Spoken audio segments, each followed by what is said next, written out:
Good morning. Good morning.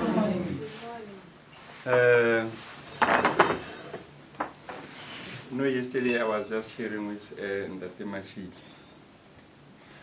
telling him about what happened with my personal life regarding the camps. The first time that I came, and since then I never stopped coming. I remember quite well,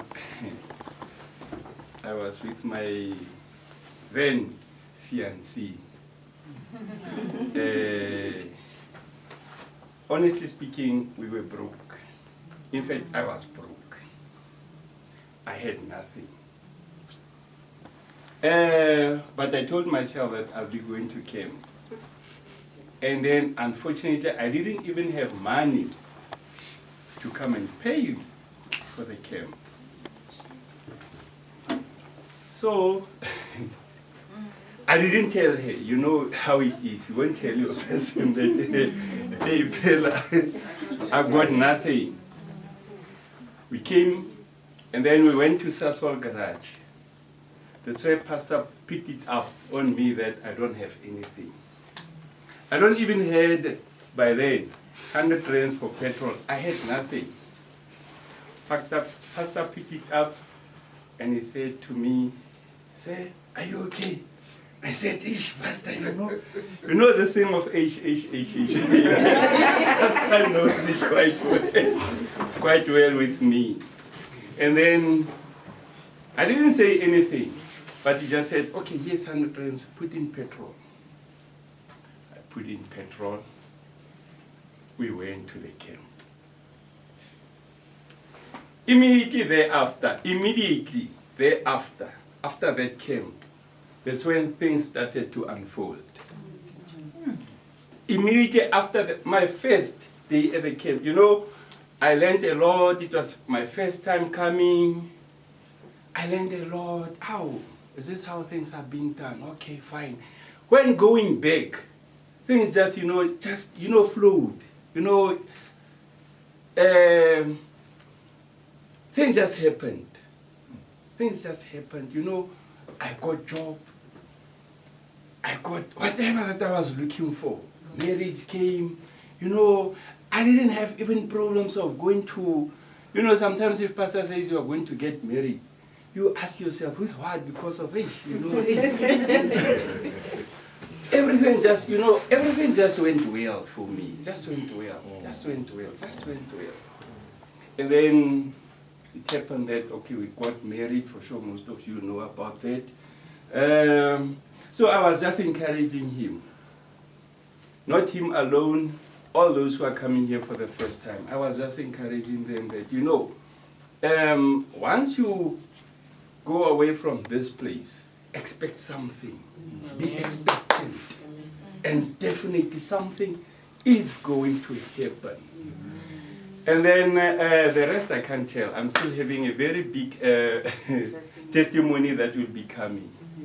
Amen. I will share very soon. Amen. That's my testimony for hallelujah. Good morning, church. Good morning. I just want to thank God for everything, in short.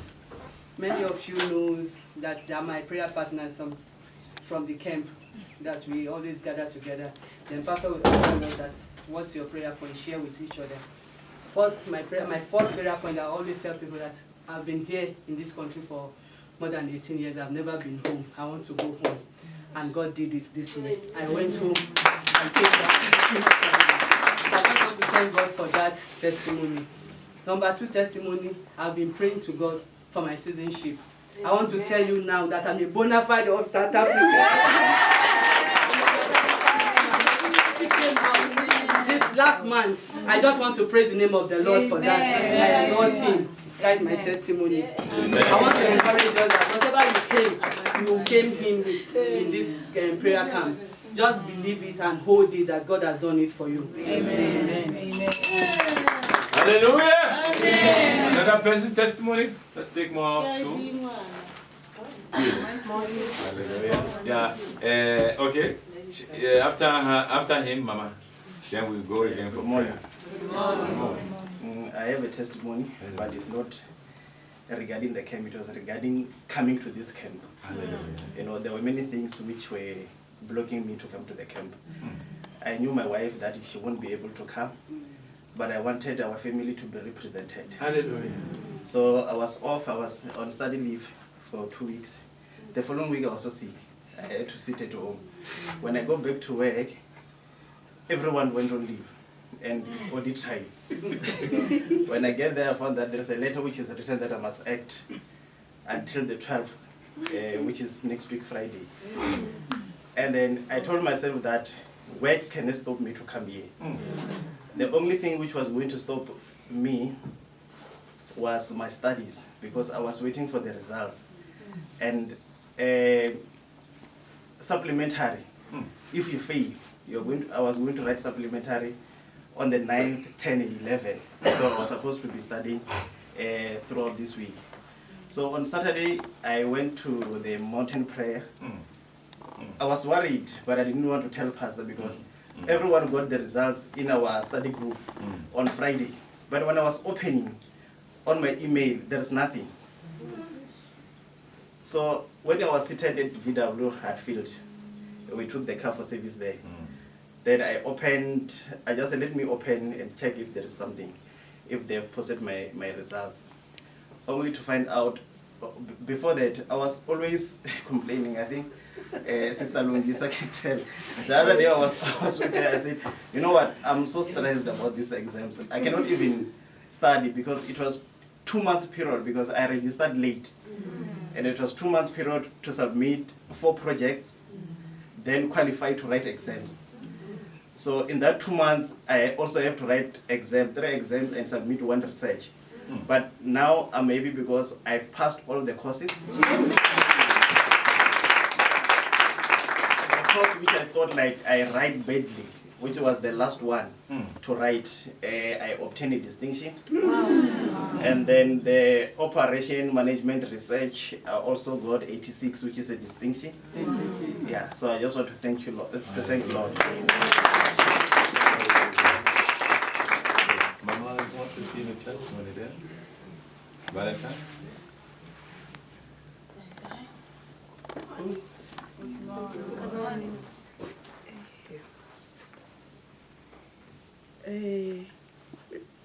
Satan was trying all means for me not to come. But I thank the Lord that I'm here.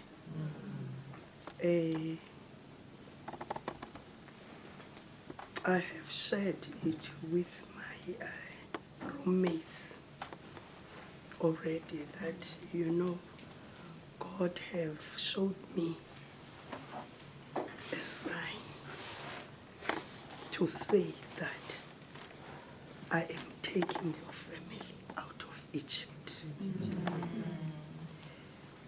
It, for me coming here, is to thank him.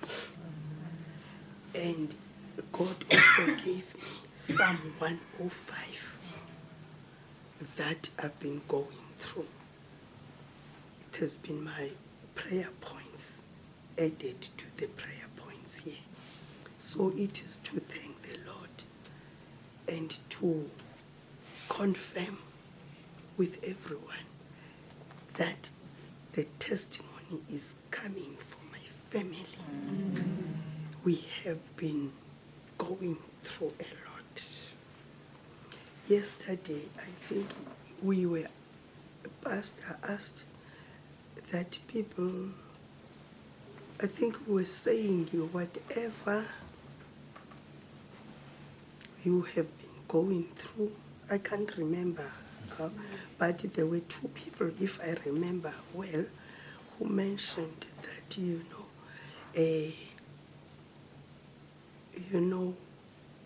I am here, but I am trying to get there. How can I get there? And then the other one said that if you are from your family background, it has been good, but but all of a sudden, things have changed. We are that family that who have been fortunate enough to come from a good background, financially and otherwise. But it is to thank my father, the one who brought us, because our mother died when we were young. He used to say that the money that I have, it's for me. You as children, I'll give you education. When you're sick, I'll take you to the doctor. I'll give you morals. I'll take you to church to know God. He used to count 5 things. There used to be 5. And really, he displayed that his money was his money. As a result, we have never been spoiled. And we worked for our things. And he used to say, once you are 21, you are out of his house. Because at 21, you are supposed to have your degree or any qualification. And it happened like that with all of us. If you are at home, you have to pay for electricity, we will help him with everything. It's how we've been brought up. As a result, we managed, I think all of us, we came to Joburg, we managed to buy, we were having houses, 2 by 2, whatever, farms and all that. But it came to a point where all of us, we lost everything. Fireworks. But being the eldest, I have been there saying that let's hold on to God, because that is what we've been brought up with. Even our grandmother used to wake us up at 4 o'clock for us to pray. So we have been in that a wilderness, but I am saying God has taken us out. I thank you. Amen. Yes, okay. But mine is not big, it's very, very small. All right. Let's hear her and we'll pray. Coming to the camp, Hallelujah. I think, Pastor, if you didn't say I must pay and come, I wouldn't have come.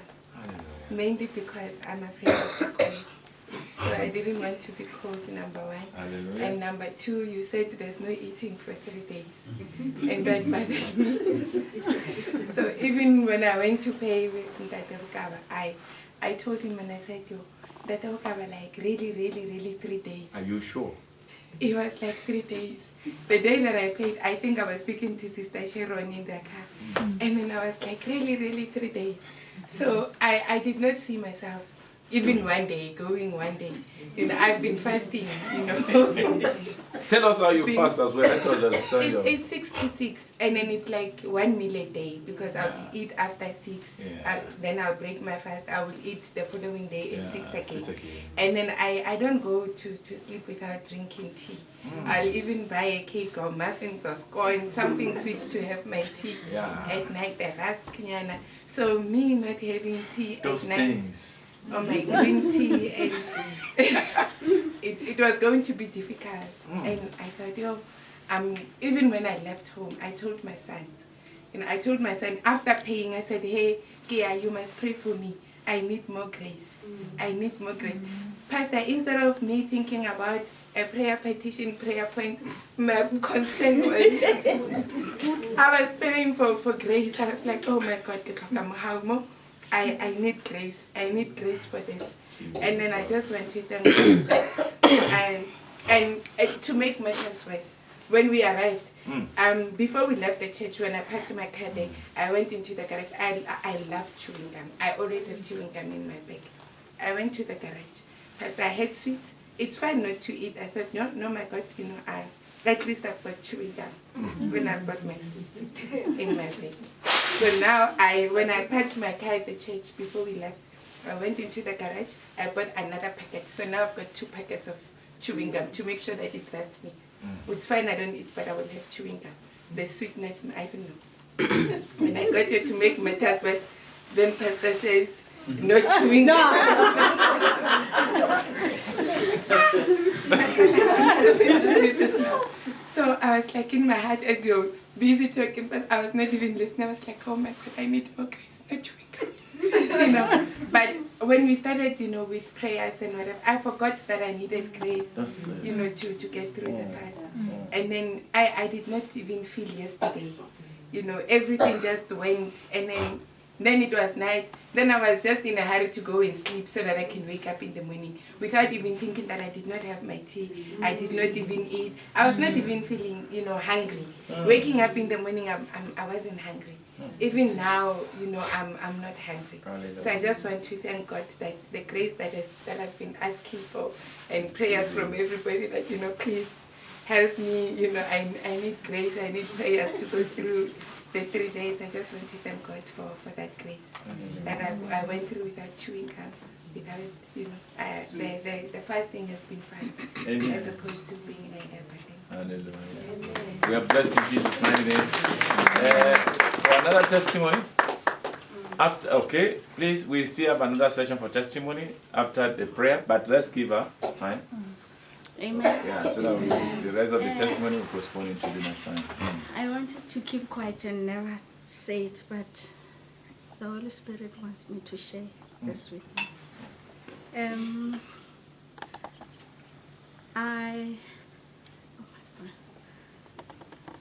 I had 3 months not coming to Standing Grace. Then there was this day I fell. Mama went for fasting. Then she left me in the house with the kids. Then I was fine the whole day. Then out of the blue, I fell. When I fell, I just found myself down, and my brother was there, my younger brother, and the kids. They were crying because I was fine. I just fell just there. Then my brother called my other siblings and my mother. Luckily, my mother answered the phone. Then he told Mama, pray. Mama Chloe just fell. I don't know what's happening. Then Mama said to Tato, give Bonnie the phone. Then she prayed with her prayer partners on the phone, rebuking whatever that was happening. Then they took me, my brother called and said, I'm far, I cannot come. Then they called my cousin Sheila to come and assist and see what is happening. Then my other sister said, I'm coming also. Then when they came, Mama also came. They came home to attend me. Then they prayed and took me to the doctor. Then the doctor said I had depression.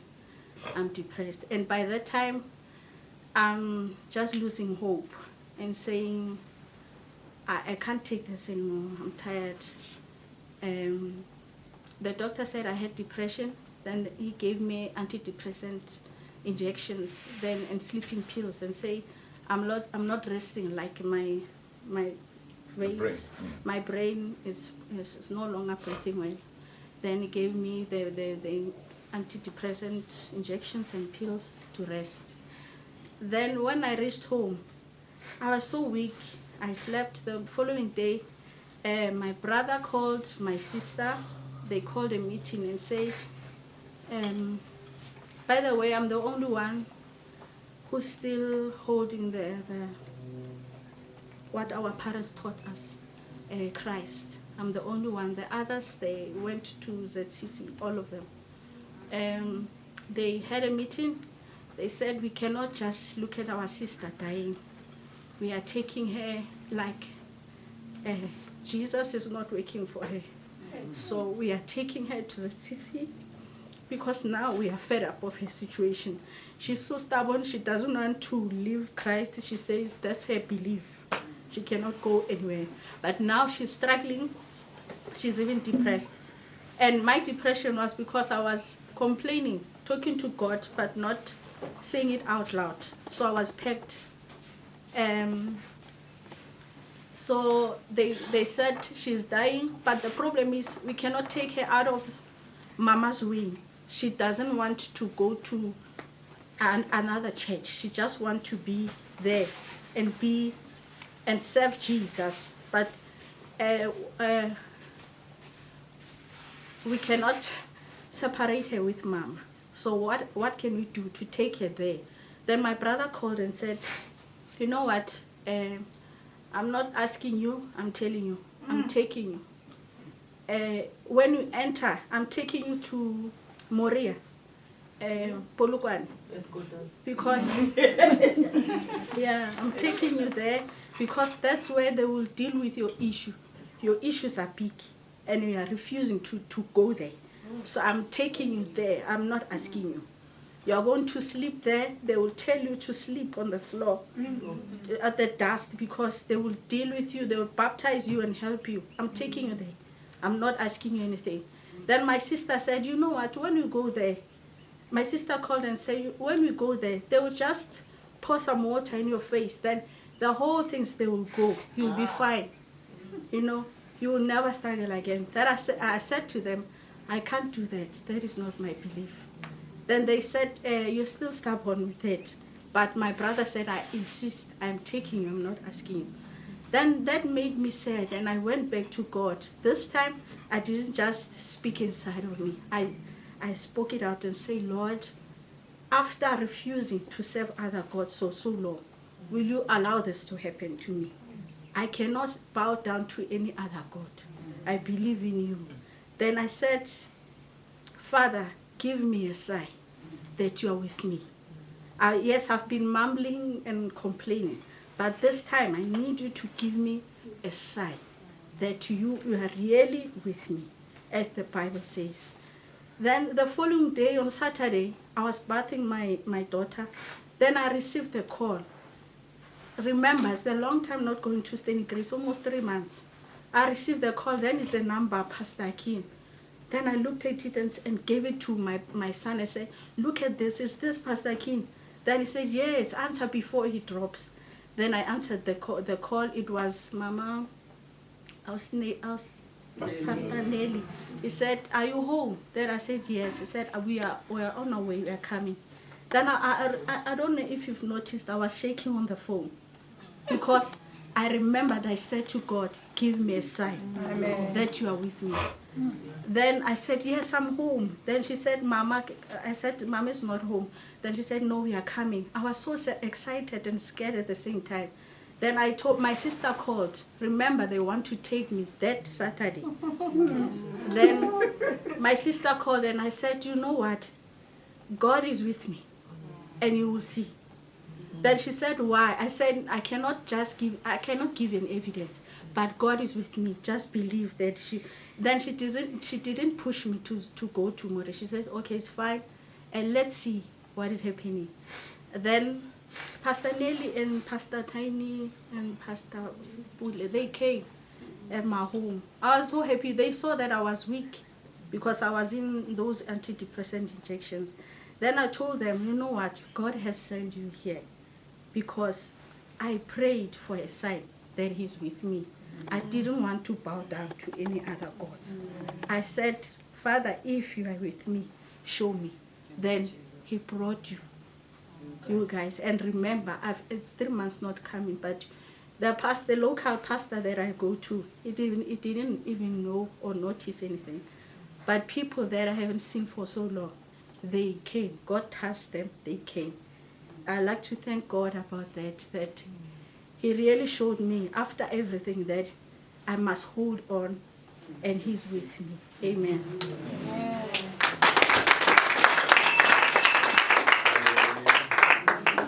Our God is faithful all the time. I want us to sing a song to appreciate what the Lord has done in our midst.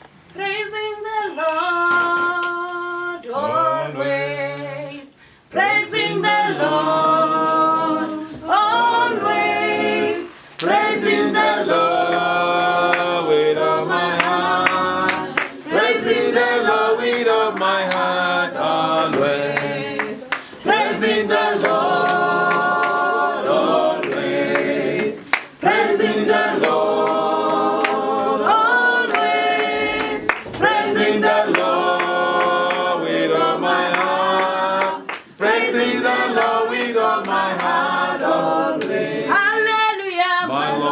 Lord.